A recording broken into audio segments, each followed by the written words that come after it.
Welcome again friends. आज बात करेंगे बीकासूल कैप्सूल के बारे में।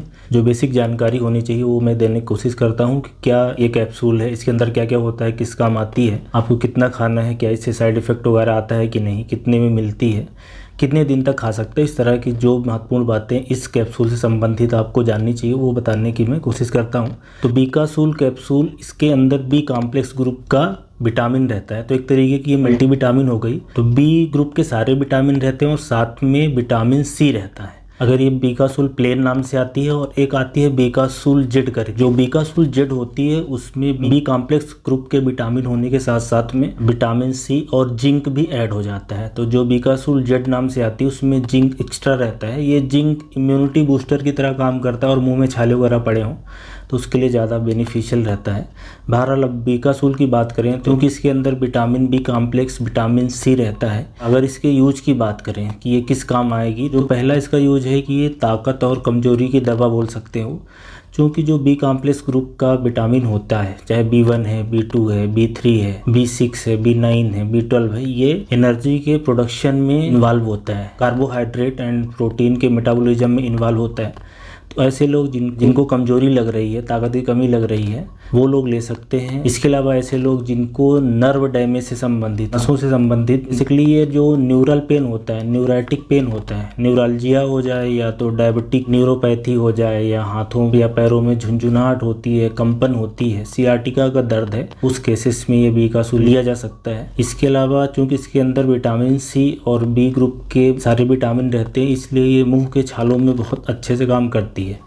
मुंह का छाला हो गया या जीभ का छाला हो गया, उसमें बड़ी इफ़ेक्टिव है और ये इम्यूनिटी बूस्टर की तरह काम करती है। तो जैसे इन्फेक्शन वगैरह से लड़ने की जो कैपेसिटी है वो इससे बढ़ जाएगी। और इसमें विटामिन B12 फोलिक एसिड वगैरह डाला है। तो ये खून की कमी अगर किसी को हो रही है विटामिन B12 की कमी से या फोलिक एसिड की कमी से, तो उसमें भी मददगार होगी। तो ये अगर किसी को एनीमिया है विटामिन B12 की कमी के कारण, तो उस केसेस में भी इसको रिकमेंड करा जाएगा। और अगर किसी को कहीं पे चोट लगती है, घाव होता है, स्किन में कहीं अल्सर बनता है, उस केसेस में ये अच्छी होगी, इफेक्टिव होगी, क्योंकि इसके अंदर विटामिन सी डला है जो कि टिश्यू हीलिंग और रिपेयर में मदद करता है और साथ में बी कॉम्प्लेक्स विटामिन भी हीलिंग में मदद करता है।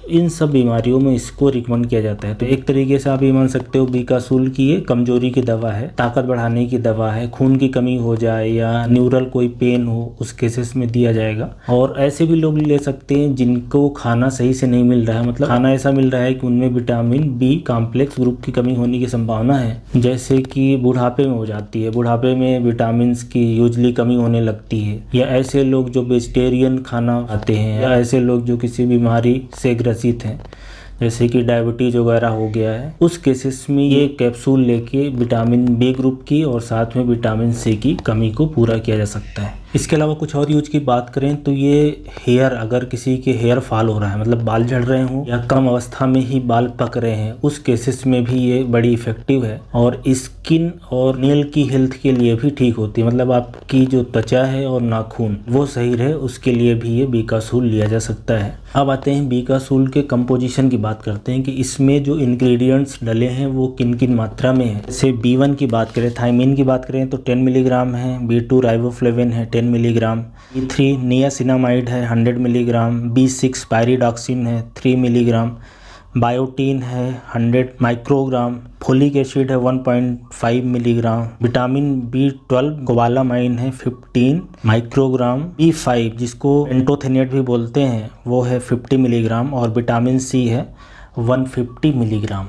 तो ये इसके अंदर का कंटेंट है। अब इसमें बस एक बात महत्वपूर्ण है कि अगर किसी को विटामिन B12 की सीवियर डिफिशियंसी हो रही है, खून की खूब सारी कमी हो रही है या उनके न्यूराइटिक पेन हो रहा है, तो ये जो डोज है वो मेंटेनेंस वाली है, इससे कमी पूर्ति नहीं होगी क्योंकि इसमें सिर्फ 15 माइक्रोग्राम डला है। उसके लिए फिर जो 500 माइक्रोग्राम की जो कैप्सूल वगैरह आती हैं विटामिन B12 की, वो लेने की सलाह दी जाती है, या तो इसके इंजेक्शन वगैरह आते हैं, मतलब विटामिन B12 का कोबालामाइन का जो हायर डोज की कैप्सूल या सिरप या इंजेक्शन रहते हैं वो लेने की सलाह दी जाती है। अब इसको कैसे खाना है, ये कितना लेना है, तो ये जो कैप्सूल है दिन में एक बार लेना है। अगर किसी को कमजोरी के लिए चाहिए होगी तो दिन में एक सफिशिएंट है, और कुछ केसेस में 2 भी ली जा सकती है, सुबह शाम, स्पेशली जैसे कि मुंह में छाले वगैरह पड़े हैं, जीभ में छाले वगैरह पड़े हैं उस केसेस में आप सुबह शाम भी ले सकते हो। आप कितने दिन तक ले सकते हैं, तो आप कंटिन्यू इसको 2 महीने 3 महीने तक ले सकते हैं, फिर कुछ दिन के लिए छोड़ दें, या तो जिस चीज़ के लिए लिखी गई है जब उस चीज़ की पूर्ति हो जाए या उस डिफिशेंसी की पूर्ति हो जाए तो उसके बाद इसको बंद कर सकते हैं और खाना खाने के बाद लेना है। अब अगर इसके प्राइस की बात करेंगे कितने की आती है, तो विकासूल का एक मोटा मोटा आंकड़ा अभी 2022 चल रहा है, 2022 में आप ऐसा समझें कि ये 2 रुपए की एक पड़ जाती है, मतलब 40 रुपए की ये 20 कैप्सूल मिल जाती है। बात करते हैं आखिरी में विकासूल कैप्सूल के क्या साइड इफेक्ट हैं, क्या इसको ज़्यादा खाने से या इसको खाने से कोई साइड इफेक्ट है।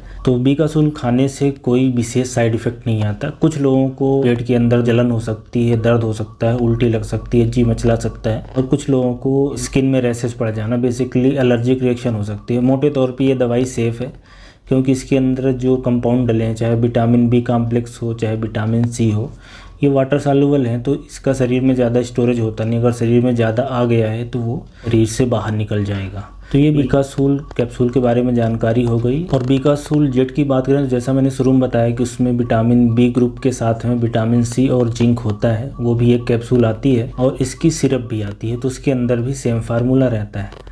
तो इससे संबंधित जो बेसिक बातें हैं वो आप समझ गए होंगे। Thank you.